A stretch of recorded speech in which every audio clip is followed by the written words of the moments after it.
अस्सलाम वालेकुम स्टूडेंट, क्या हाल है। आई होप सो कि आप सब ठीक होंगे।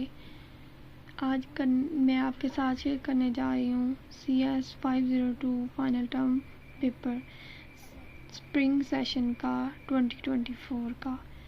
तो चलते हैं आज के पेपर की तरफ कि क्या आया हुआ था। आपको कुछ आइडिया हो जाएगा, हिंट मिल जाएगा कि टफ़ था या इजी था। मेरे ख्याल से तो थोड़ा टफ़ था। इजी तो ज़्यादा इजी नहीं था, थोड़ा बहुत था कि जो पास पेपर से आया हुआ था, बाकी सारा हैंड आउट से आया हुआ था जी। तो ये क्वेश्चन नंबर 1 था। The following adjacency matrix represent a graph that consists of 4 vertices labeled 0, 1, 2 and 3. The entries in the matrix indicate edge weight.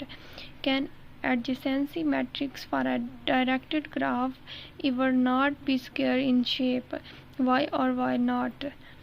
बताना था कि अगर है स्क्वायर तो क्यों है, अगर नहीं है तो फिर भी क्यों नहीं है। आगे क्वेश्चन नंबर 2 है, विच approach is used to solve the activity scheduling algorithm? Also tell the time complexity of activity scheduling algorithm.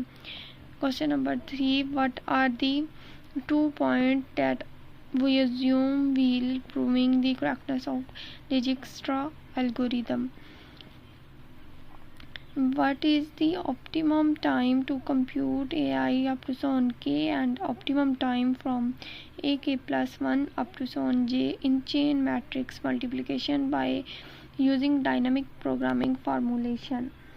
Question number 5, what is the criteria of edge selection in greedy algorithm to find a minimum spanning tree in any given graph?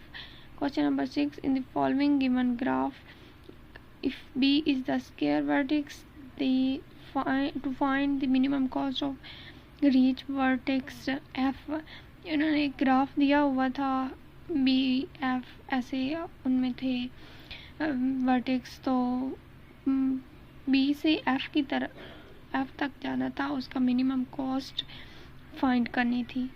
अब वो graph तो मुझे exact नहीं याद, तो ये ऊपर जो स्टेटमेंट दी हुई थी वो मुझे याद थी।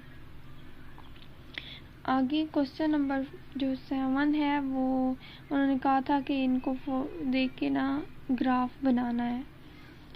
ये ऐसे उन्होंने दिया हुआ था, तो इनको देख के ग्राफ बनाना था।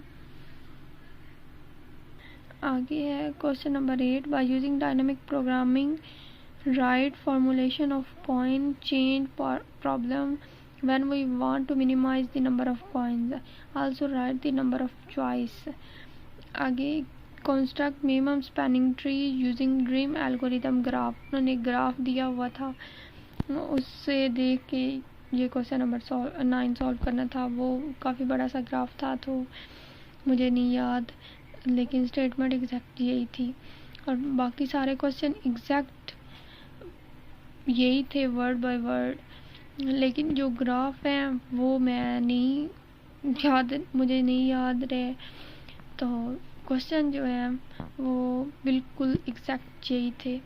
आप लोग देख लीजिएगा, हैंड आउट से इनको ढूंढ लीजिएगा। मेरा भी पेपर है, इसलिए मेरे पास इतना टाइम नहीं था कि मैंने कहा मैं हैंड आउट से आंसर भी इनके ढूंढ के आपको देती, लेकिन आप लोग खुद ढूंढ लीजिएगा।